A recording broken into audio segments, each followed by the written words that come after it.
Ladies and gentlemen, please welcome actor and U.S. Army veteran Jeff Bosley.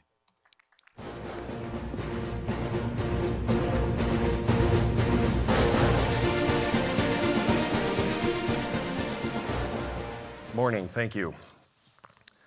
When I was a kid, I remember desperately trying to fit in, to be one of those cool kids. That phase in life sucks. Thankfully, my parents taught me what self-value is. If I wanted those expensive $150 Nike Air Jordans some of the cool kids had, Mom was happy to help with the $20 she had budgeted. Little Jeff had to find ways to mow the lawns to make up the difference. So she taught me work ethic, value, and that I had to work to get what I wanted. Now, admittedly, I was raised by an emergency room physician and a stay-at-home mother. I will forever be grateful for the life they provided my sister and I. You see, my sister and I, we didn't have to wait for our parents' 1-2-week vacation per year to go fly fishing in Yellowstone Park. We were taken care of and well taken care of. However, Mom still wouldn't buy me those damn expensive shoes. They taught me that if there's something I want, I had to work for it. You get what you work for, you earn what you work for. And as a kid, what I wanted was to be G.I. Joe. I didn't know if I wanted to do it in movies or the real world. To me, there was no big difference. Fast forward a little bit, I worked very hard, and became an Army Special Forces Green Beret, a real-life G.I. Joe. I had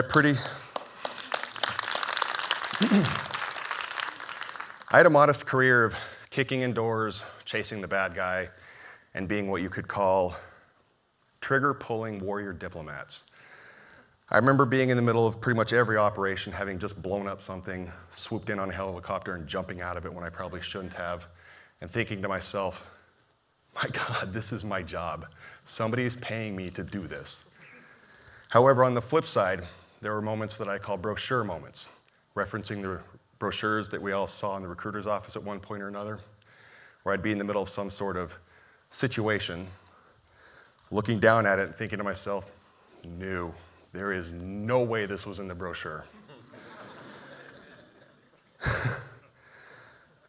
Then after that, I was honorably discharged and became a firefighter, fulfilling as many cliches as possible for tall guys with blue eyes, muscles, and tattoos.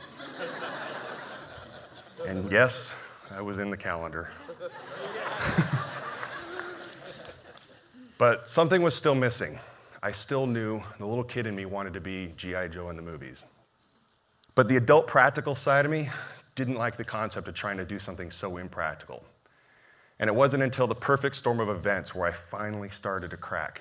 And ironically, the icing on the cake was a quote from a Jim Carrey commencement speech, where he mentioned not living a life of fear disguised as practicality.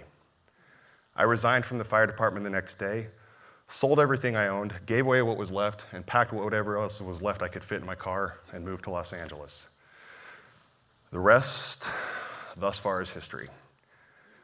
From college student, to mud trekking Green Beret, to hometown firefighter, to being on set in just my underwear, in bed, with Uma Thurman and Maggie Q. That movie's coming out this year, stay tuned. How did I accomplish such a diverse set of goals? How do I continue to chase goals in an industry where so much is out of my control? What do those expensive shoes have to do with chasing the Hollywood dream? Being relentless. Not malicious, not backstabbing, but relentless in the pursuit of everything I do. Something I inadvertently learned in my youth can be summed up in a conversation between Napoleon Hill and Robert Greene, where it was said, successful people almost invariably were successful in exact proportion to the extent they had met and mastered obstacles and defeat. So in a world where everyone is getting a trophy, a medal, an award, or a ribbon just for showing up, I come from a world where there's no such thing as second, third, or 10th place. They didn't give away Green Berets just for showing up. There was no special trophy for that 10th place firefighter. Hollywood is an exception. The amount of work you put in doesn't necessarily yield direct and proportionate results. But I still want to succeed at all costs. I still think people should strive to be first place, period. You see, competition breeds excellence.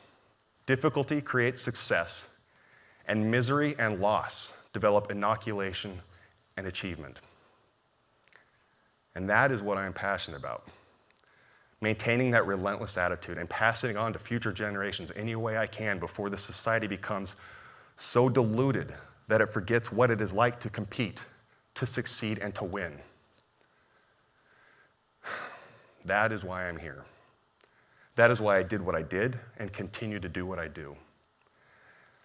That is why I'm relentless. That is why I refuse to give up. That is why I refuse to hand over control to anyone else.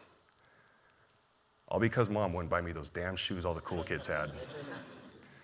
My name is Jeff Bosley, and I'm a veteran of the Army Special Forces.